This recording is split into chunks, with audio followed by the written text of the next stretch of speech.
Hi tol, good morning tol. So pagising na natin. Magkape muna tayo. Wala tayong ayos na tulog. Dahil po sa paglalasig ko dito sa bahay. Sa lusubin lang bigla yung kuha natin. Yung bahay. Dahil nandito yung mga anak ko ngayon. Sa bahay ko ngayon.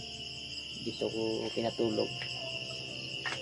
Dahil doon ko talaga pinatulog yung asawa at anak ko sa bayan ko. Pero ngayon, nandito na sa bahay. Kasi nandito tayo. Magmasid sa paligid ng bahay natin. Baka lusubin ni Julius.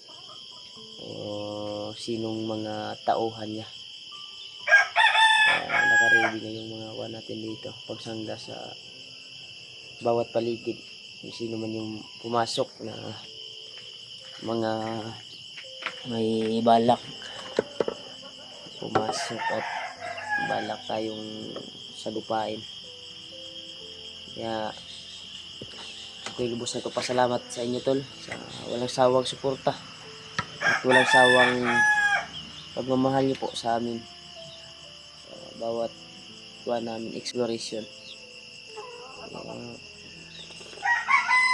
Sila Kuya Buds din ay kahapon ay umuwi na ng hapon dahil kailangan din na sila doon sa kanilang tahanan.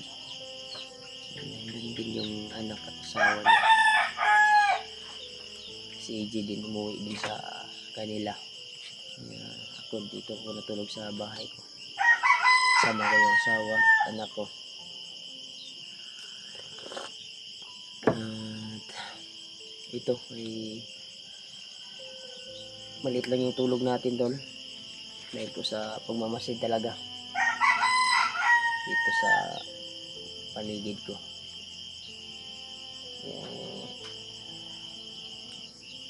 Kagabi ay nakaramdam ako ng wandol kaba, kaya hindi ako nakatulog masyado. Bigla pag sabik babangon na naman dahil may dumadaan kahit alauna na ng gabi, alas 12 may dumadaan pa rin na kuwan, parang dahan-dahan sinilip ko, dahan-dahan na yung motor nila parang nagmamasid din may tao ba or na may kuwan ba talaga. Pero hindi tayo sure tol dahil hindi naman pumasok sa kural na ako sa gate ko, entrance dya ba sa dalat. Pero nagmamasid ako kagabi sa mga kilos sa mga dumadaan. Sa awa ng Diyos ay wala naman, baka inosente lang yung dumadaan na nagabihan, kaya kasi daanan niya ng motor dyan tuloy sa harap ng bahay ko. Daanan ng mga kasi may mga bahay kasi doon sa unahan.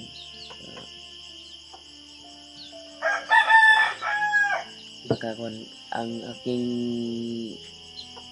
kuwan talaga ay kung hihinto yung motor gabi na, may balak talaga dito sa bahay. Diyan ako mo alarma. Pero wala naman. Okay naman. Kaya mag-antay-antay lang tayo tol kung may darating dito na kung anong mga kuwan. Kasi may mga comment mga sulit na aming taga-subaybay. Kailangan daw magbantay talaga.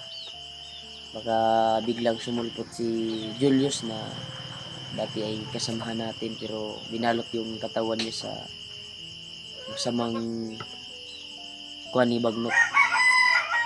Masamang ginamit yung katawan niya.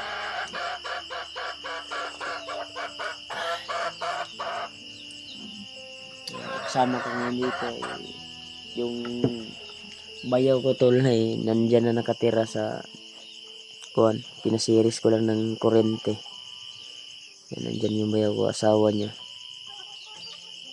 Nandyan. Pumunta din yung kuhan niya. Bagong lipat yan. Sinasirisuy lang yung kurente dito. Para may kuhan din sila. May ilaw din sila at makapag-electric fan kasi may maliit na bata. Yeah. Ako'y lubos na papasalamat talaga tol sa walang sawang suporta at walang sawang pagmamahal niyo po sa amin, sa mga solid supporters, solid taga-subaybay. Thank you so much po talaga tol. Na-miss ko po kayo tol. Yeah. Dito muna tayo sa bahay mag-explore dahil po sa delikado yung kuhan talaga dahil bumaba daw yung mga bandido. Mahirap kasi yung ganyan na ating kasamahan yung makalaban natin. Ginamit lang yung katawan. Nasasaktan din kami tol. Dahil po sa kanya ay kailangan talaga bantayan yung kuha kasi hindi natin alam baka basahin ng utak ni Bagnot ang kanyang mga isipan ba. At maalaman yung lahat ng bahay ng mga hunter. Delikado at may mga dala pang tao. Kaya pagdasal po natin si Julius tol. Kaya sana ay makahanap kami ng alay kay Lolo Ambo dahil yun yung tanging paraan upang matulungan kami ni Lolo Ambo. Pang kuhan talaga. Alay kay Lolo Ambo tol na pwede namin alay. Babalik yung lakas ni Lolo Ambo. Dahil ang sabi ni Lolo Ambo sa panaginip namin. Panaginip ko. Pinausap din ako. Para makuhan daw yung kuhan namin na balik yung isipan ni kuhan para makatulong din daw siya. Pero gusto niyang tumulong tol pero hindi niya kayang kontrolin at pasukin yung kuhan ni Julius kasi kontrolado ni Bagnot. Pero may lakas, sapat siya ng lakas talaga. May kayang-kaya niya daw, sabi niya sa panaginip. Pero sa ngayon ay nangangailangan pa talaga ng tulong si Lolo Ambo. Pag-isip-isip ako na kung ano yung alay namin, pinagkuhan namin ni Kuya Bads, ni AJ, kung kailan kami pupunta sa kay Lolo Ambo. Nangani naman kami pupunta na wala kaming dala kasi ang tanging kuhan niya ay mapalakas ang kanyang katawan. Hindi talaga siya ng dagdag lakas at pumasok talaga at kinausap ako sa panaginip. Kailangan talaga na magdagdagan ang kanyang lakas upang makatulong sa aming misyon sa aming kasamahan. Yung utak ni Julius ay kinokontrol at may pinalunok siguro kay Julius ganyan ay sinuway niya naman istingan naman niya tol. Kita ko din sa video galit na galit si Bagnot pumasok sa katawan ni Julius. Hanap niya daw yung matanda ng puting buhok. Napakakuan talaga sama. Kaya sana tol ay matulungan namin si Lolo Ambo.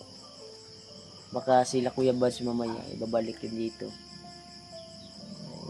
Kailangan talaga na makapunta kami kagad kay Lolo Ambo para matapos na itong gulo na ito.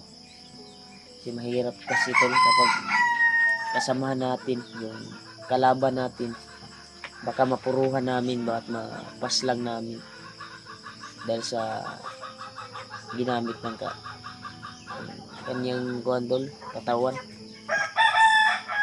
Hindi kami sure baka makuhan kami at may madisgrasya dito na kung saan siya papasok. madisgrasya talaga siya tol. Dahil wala nga naman tayo mapapauna talaga. Dapat tayo yung kuhan talaga. Nagpasalamat ko kung muadto jud diri sa balay si Julius kay mataymingan nga na amin nila Kuya Bas. Pwede na mo tabangan or dakpon, di na siya kunon higtan na siya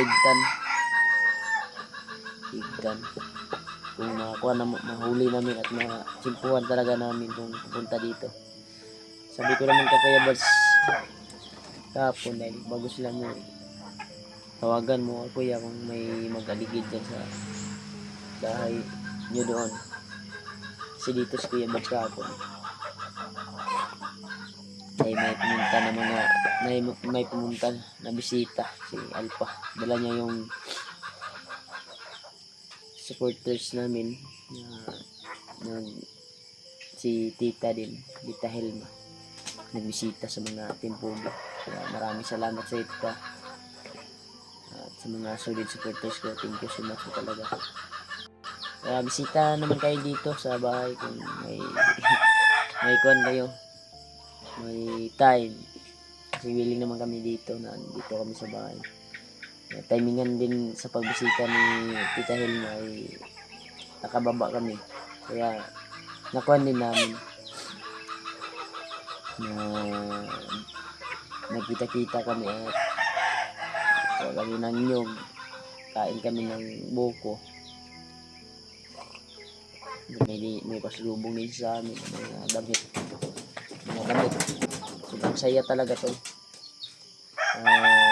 Napakasaya ng asawa ko dahil yung damit na binigay ni Tita Helma ay bagay talaga sa asawa ko din. Ito bigay din niya Tita Helma to. Kaya solid talaga na supporter si Tita Helma at sa mga solid din na taga subaybay, solid taga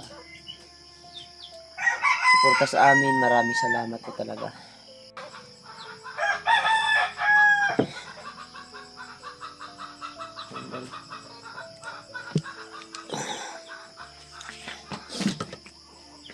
Magkuhan tayo ng mga manok ngayon kasi ang pinakuhan ko nito tol yung tauhan ko dito si Jomar. Siya yung tagpakain at siya yung parami nito dahil si Dudong tol ay wala na, busy na sa trabaho niya sa mekaniko sa motor. Kaya pagkatapos ito natin magkape ay magkape na po. Okay, tapos natin magkape ay magkuhan tayo laog taog mga manok. Ay parami kami ng manok dito tol para ibenta, para may pagkunan si Jomar kayong kuhan ko dito, body ko dito. Tinulungan natin niya, napakasaya niya. Mabait daw ako at ito daw pinatira ko siya dito. Binigyan ko pa siya ng mga manok na pwede niyang alagaan. At inupiran ko din siya na pag magkuhan siya, iyaw, walang sudan. Kasi may mga itlog naman dyan, kapag itlog naman yung mga manok, magkuha ka lang dyan, maubusan ka ng kuhan. Kung makaakyat ka ni. Madami kasi yung manok natin tol. Dumadami na. May mga bagong sisiyo. Si Kuan yung Jomar yung nag-alaga. Binigyan ko rin sila Alpha kahapon. Nagdala sila ng manok. Kay pahigupin doon sa sabaw ni Alpha yung bisita namin na si Tita Helma. Binigyan ko sila ng isang manok. Nagdala sila. Para doon na lang nila kakatayin doon sa El Alpha kung saan sila. Kasi wala nang time kahapon may pupuntahan pa daw sila. Dun sa kabilang hunter, yung mga kasamahan namin, bibisitahin nila. Ito po yung update ko ngayon, tol. Kumusta po kayo?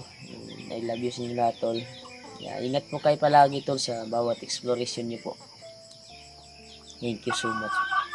Bawat lakad nyo po, exploration naman. Bawat lakad nyo, bawat work, ingat po kayo palagi. Mahal ko po kayo, tol. I miss you sa inyong lahat. Ito po yung update ko ngayon. Maraming salamat talaga.